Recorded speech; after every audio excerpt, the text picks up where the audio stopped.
Ini tentunya kami akan membahas terkait tren investasi, khususnya di era kondisi atau potensi serangan cyber yang tentunya ini makin marak kian harinya. Kalau Anda melihat tren investasinya, seperti apa sih Bu? Apalagi terkhusus di negara kita yang tentunya juga bisa dikatakan masih menjadi fokus juga oleh pemerintah terkait serangan-serangan cyber di kondisi saat ini.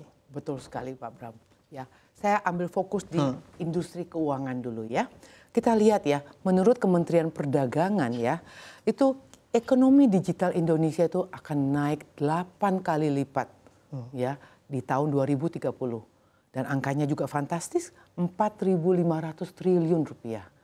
Dan kalau kita melihat ya, di saat ini Indonesia ini ada 350 juta pengguna ponsel. Sementara penduduk kita 280 juta ya.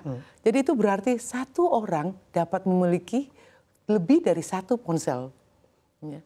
Dan kalau kita lihat juga laporan dari World Bank, ya, ada 40% masyarakat kita masih belum memiliki rekening.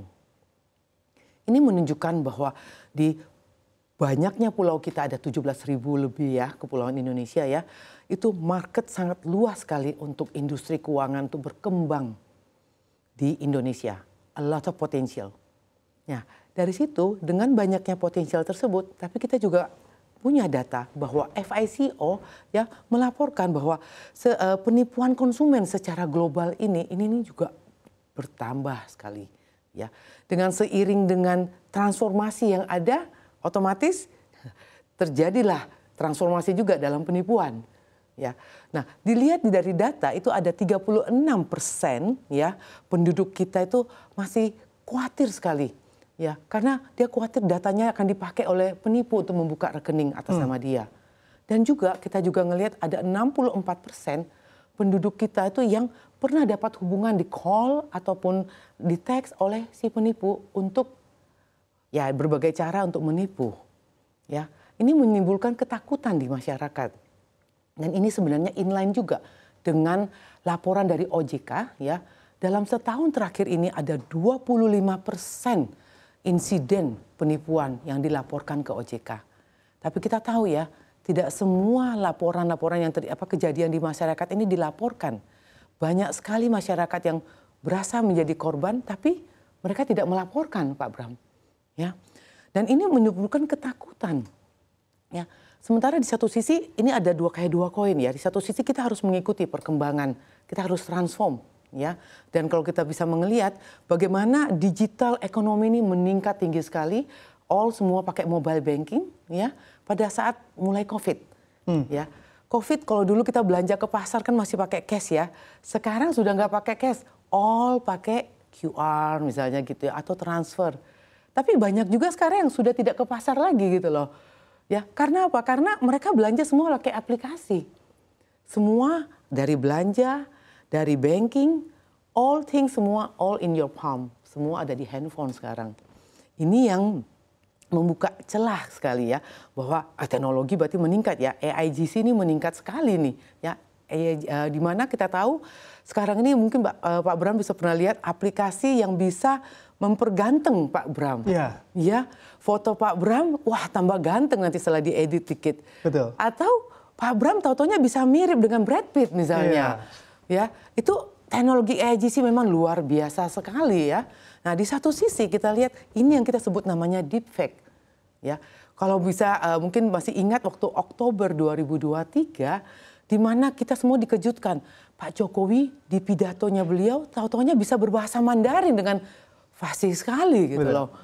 Nah, setelah diklarifikasi dengan Pak Menkom ya, dengan Menkominfo ya, ternyata itu adalah salah satu editan dari deepfake. Jadi kita tahu ya teknologi AIGC ini lewat deepfake ini nyata di lapangan di mana-mana ini saat ini. Ya? Oke, baik. Bu Feni, secara awamnya begitu ya, agar memang pemirsa juga tahu sebetulnya. Kalau kita lihat artificial intelligence ini yang mana juga dikhawatirkan mampu justru menambah terkait keriskanan di keamanan cyber atau membuat potensi bahaya tersendiri. Tapi secara lain juga yang Anda tawarkan di advance.ai ini justru memberikan keamanan begitu bagi keamanan cyber. Sebetulnya seperti apa sih polanya, seolah-olah seperti ada plus dan minus ini di artificial intelligence. Silakan Bu Feni. Selalu mata uang selalu ada dua sisi Pak ya. Ada sisi A, ada sisi B. Sisi A kalau kita mikirin, aduh ketakutan terus ya, kita nggak akan bisa maju. Tapi di sisi satunya kita melihat ya, dengan adanya digital ekonomi, dengan adanya AI ini ya, teknologi yang maju ini, ekonomi meningkat, industri juga meningkat. Karena mereka sekarang ini lewat aplikasi aja mereka jualan, ya kita lihat aja misalnya Tokopedia, Bukalapak, Shopee, semua tuh meningkat sekali. Ya, tidak, masyarakat pun juga, apalagi Gen Z ya saat ini ya, tidak perlu kemana-mana, cukup lewat aplikasi mereka sudah bisa membeli apapun yang mereka mau. Mereka tidak perlu lagi, ataupun mau buka rekening pun juga ya, atau mau apply kredit misalnya, tidak perlu lagi ke kantornya. Langsung dari aplikasi, lihat modelnya, saya suka, saya pesan, saya bayar. Itu. Jadi memang selalu berimbang, teknologi ya, dan risk pasti ada. Makanya disinilah perannya advance AI. Oke, baik Bu Feni. Nah, kalau misalnya kita lihat dari kondisinya, ancamannya sudah ada begitu ya Bu Feni ya? Ancaman akan ada. Akan ada. Nah, terus produknya juga sudah ada. Apakah Anda juga melihat sebetulnya demand dari tren investasi keamanan cyber ini juga meningkat cukup pesat beberapa waktu ini? Betul. Karena kita sekarang ini kita tidak pernah bisa menahan lajunya teknologi, Pak Bram.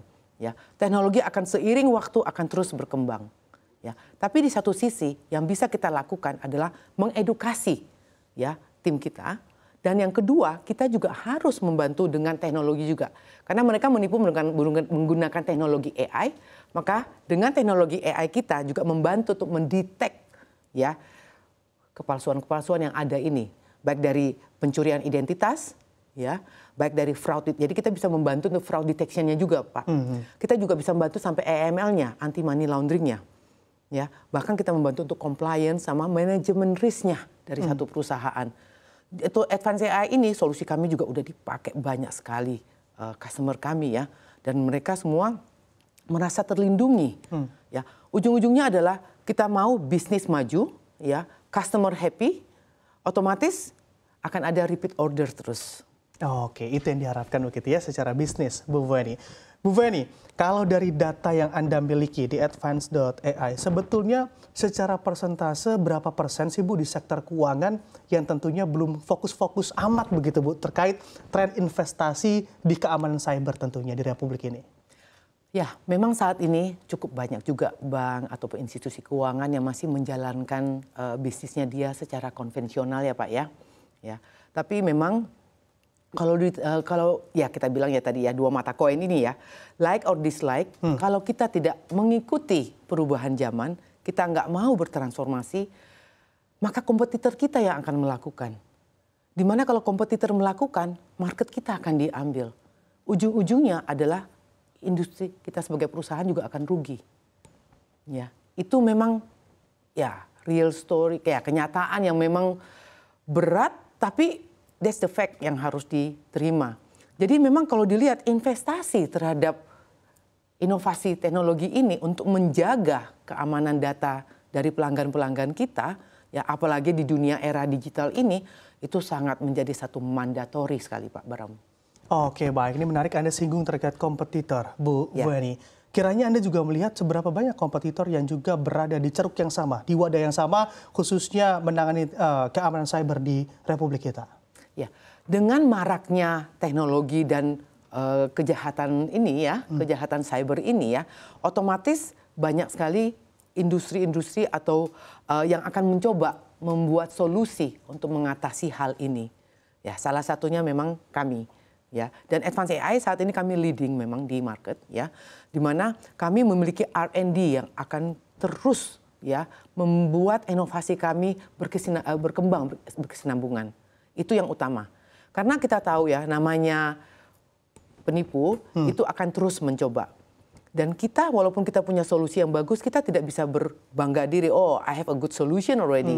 Nggak bisa. Kita memiliki tim lokal Dan kita bekerja sama dengan tim regional kami ya, memiliki R&D yang terus membantu mengembangkan, memahami market di Indonesia, memahami kejahatan-kejahatan yang akan yang dihadapi oleh masyarakat Indonesia. Dan kami inovasi solusi kami untuk adjust membantu masyarakat Indonesia dalam menghadapi hal tersebut. Oke, baik. Secara prospek sebenarnya cukup baik begitu ya, karena memang di sektor teknologi ini pun menjadi sektor yang memang tidak ada matinya, Bu. Terus berinovasi ke depannya, bahkan semakin dibutuhkan ke depannya. Betul Dengan sekali. prospek yang cukup baik ini sebenarnya, kalau misalnya Anda lihat secara bisnis atau model bisnisnya, apakah memang ini juga menarik untuk dimasuki para investor begitu ya? Atau sebetulnya para investor justru masih terbuka lebar untuk membuka sendiri model-model terkait investasi keamanan cyber ini?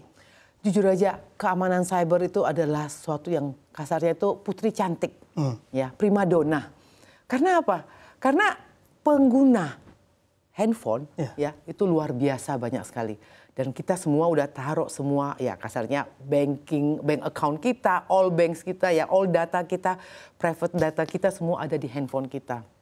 Jadi dengan demikian pencegahan untuk data tidak bocor dengan akibat adanya penipuan-penipuan yang dilakukan oleh fraudster, ini menjadi menarik nih. Karena para investor ini akan berusaha untuk bagaimana saya bisa menciptakan solusi untuk membantu masyarakat Indonesia agar ya tidak hanya masyarakat Indonesia ya kebetulan ya. Kebetulan advance AI juga merambah tidak hanya di Indonesia tapi di beberapa negara lain juga ya.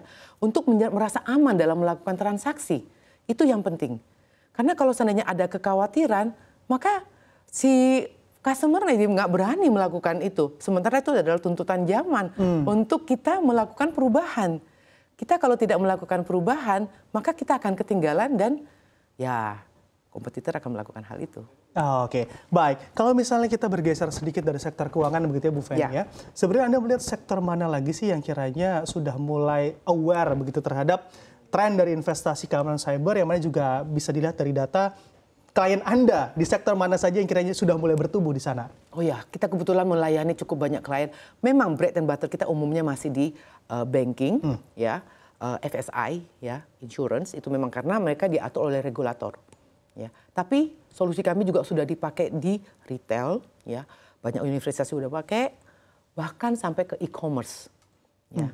Itu jadi market untuk di industri kami itu tidak terbatas hanya di banking dan FSI, ya, tapi sangat luas. Any industri yang membutuhkan ya pengklarifikasian untuk onboarding customer-nya lebih cepat, untuk memastikan bahwa data yang di onboard ini adalah data yang valid, ya, bukan data tipu-tipu, ya, itu sangat penting sekali saat ini juga. Oke, baik. Dan ini bisa saja karena memang segala sektornya juga butuh keamanan cyber begitu ya. Betul, di era saat ini Bu Feni. Betul sekali. Nah, Bu Feni, kalau misalnya kita lihat saat ini kan juga banyak perusahaan-perusahaan rintisan begitu ya, startup yang mana masih bisa dikatakan belum besar atau masih dalam fase merintis mereka karena memang perusahaan rintisan. Kalau misalnya dari harga untuk berinvestasi di keamanan cyber, apakah memang dari secara harga sudah terbilang kompetitif atau bisa disebut masih mahal Bu Feni? Oke. Seiring zaman saat ini ya, harga sudah kompetitif di lapangan. Kenapa? Karena kita tahu ini sudah menjadi kebutuhan, ya. Sudah bukan barang mewah lagi, rasanya demikian. Dengan demikian seiring dengan waktu, otomatis harga mengikuti. Itu yang ada di market. Oke, baik. Jadi sudah mulai kompetitif dan juga bisa mulai dilirik begitu ya bagi perusahaan-perusahaan rintisan. Nah, sebetulnya Anda di advance.ai ini bisa memberikan solusi juga. Kapan sih perusahaan juga harus mulai berinvestasi di keamanan cyber? Mulainya tuh atau pijakan awalnya harus seperti apa? Apakah saat menemui gejala keamanan cyber baru berinvestasi atau harus seperti apa memulainya? Iya, jadi sebenarnya kalau mau ngomong investasi ya, tadi melanjutkan tadi Pak Bram tadi sampaikan ya, namanya investasi memang kalau dipikir, aduh gue ngapain sih belum ada kejadian, kenapa saya mesti beli, misalnya kayak gitu ya. Tapi kita harus pikirin nih, adalah kalau terjadi insiden ya di customer kita, efeknya apa? Kredibilitas, nama baik perusahaan kita akan impact. Ujung-ujungnya juga akan impact ke kerugian finansial. Selain itu, kita juga bisa ditutup oleh regulator, ya, karena kita nggak comply. itu kan efeknya sangat berbahaya sekali. Jadi saya selalu mengatakan bahwa jangan sampai kita mau menghemat uang kecil, tapi kita akan imbas merugi lebih banyak. Karena kita tahu recovery action kita ya, setelah terjadi ya insiden ya dan nama baik kita udah impact, itu sangat butuh waktu sekali untuk kita mengembalikan nama baik kita. Dan otomatis itu butuh biaya. Daripada kita mengeluarkan biaya untuk setelah kejadian ya, setelah insiden, lebih baik kita mencegah. Kita memiliki solusi ya, engage dengan advanced AI untuk membantu mencegah kejadian ini dengan solusi yang keamanan data yang lebih baik. Kita bisa memitigasi risk dari calon pelanggan kita.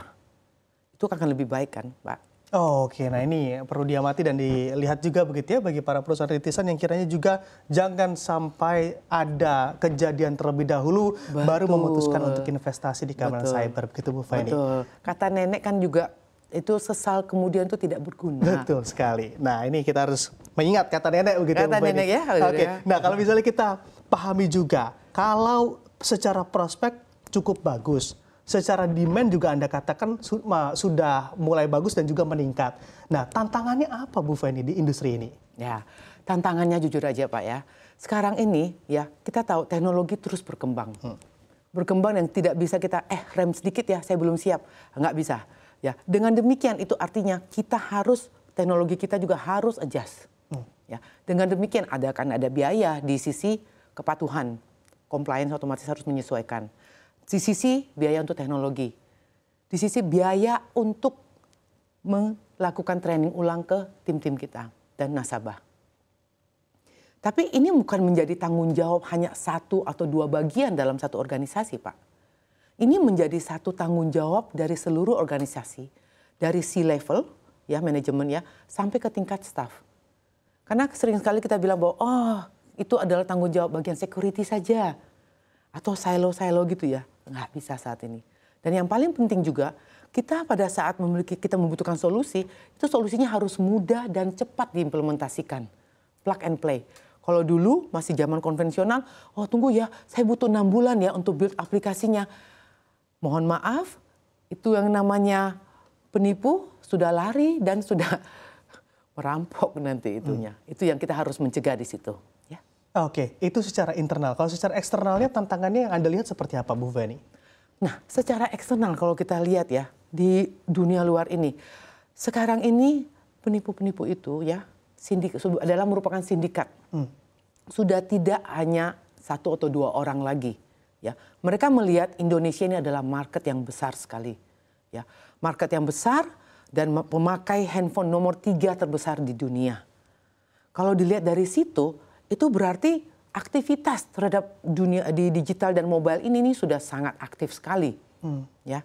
Tapi pengetahuan terkait apa dan security handphone tersebut ya, itu tuh masih sangat lemah. Nah, ini yang kita harus antisipasiin. Karena serangan itu ya yang menyerang kita itu tidak hanya dari lokal saja, tapi sudah sindikat. Ya mungkin kalau kita pernah mengingat ada tiketnya show waktu itu satu konser yang gede, bahkan ternyata fraudsternya itu bahkan dari luar negara Indonesia gitu loh. Hanya memakai orang Indonesia untuk menjalankan aja gitu loh.